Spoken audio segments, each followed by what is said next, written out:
calling for an extra $55 billion in defense spending for 2025. That is well above the Biden budget proposal.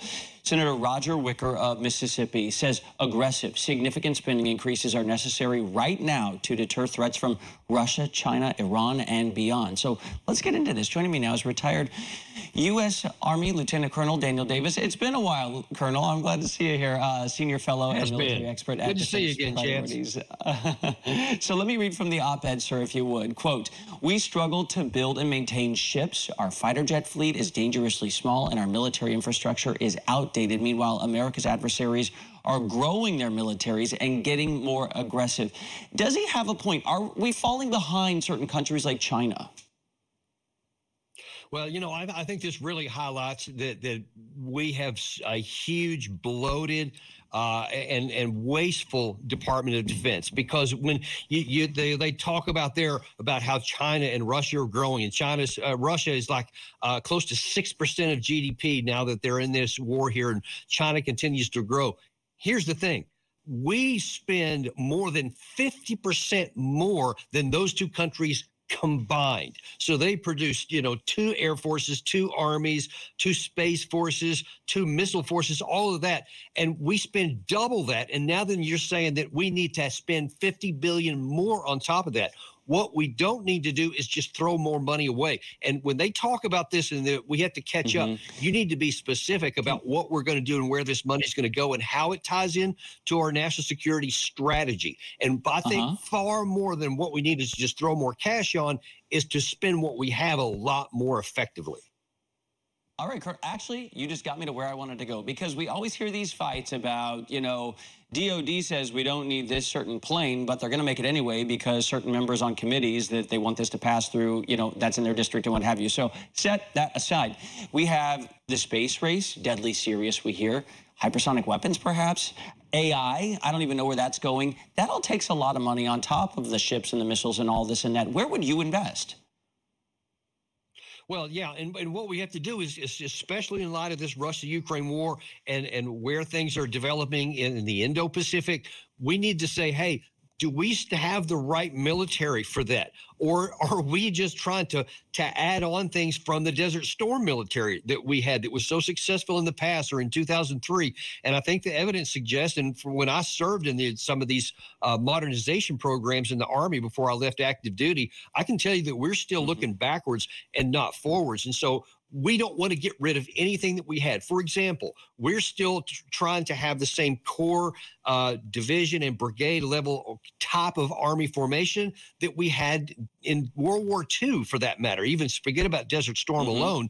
And instead of modernizing and saying, hey, how does new AI change things? How does the drone warfare change things? How is surface and subsurface ships affecting how we're going to fight? Because if we fight with the wrong military, it won't matter how much money we spend. We may have the wrong tools when the war comes. And I think that's one of our biggest deficiencies right now.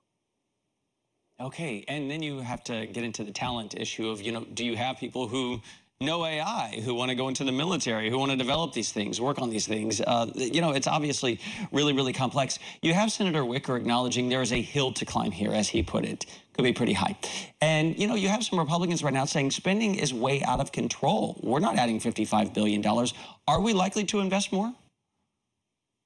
Well, yeah, and you know, that's the next question that you got to ask. Aside from saying what kind of force do we need and what is the strategy to use it so that we have a chance to win any future wars that we may be forced into fighting. But then the question is, you know, you have to be able to afford what you have, and you can't just have to wish things away.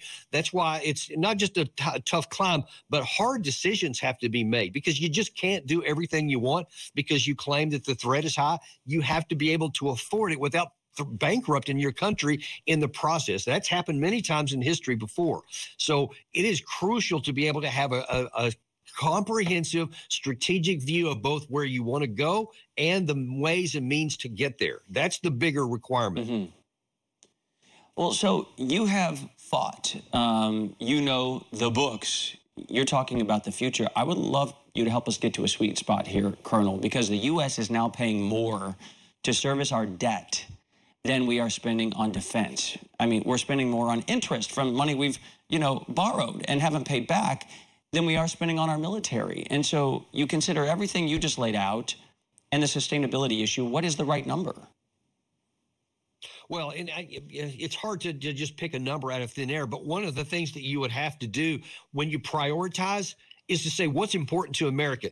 Is it important to America to keep permanently stationed troops in Syria, in Iraq, in Somalia, in some of these other countries that have at best peripheral interest on American national security, and at worst, it's nothing but an absolute drain and a risk to our troops? I argue that what we need to do is shed all of these missions that don't have direct correlation to our national security, and then revitalize and reform the way we fight so that we make certain that we have the kind of force that we need, and then the funding, be able to afford what we need to get into the future. That's I think, just so important to do. It's not just find a new bottom line dollar figure and throw it out there. Okay. Retired Lieutenant Colonel Daniel Davis, it's good to talk to you again. Thank you. You too, Chance. Still to come on Scripps News Live. Popular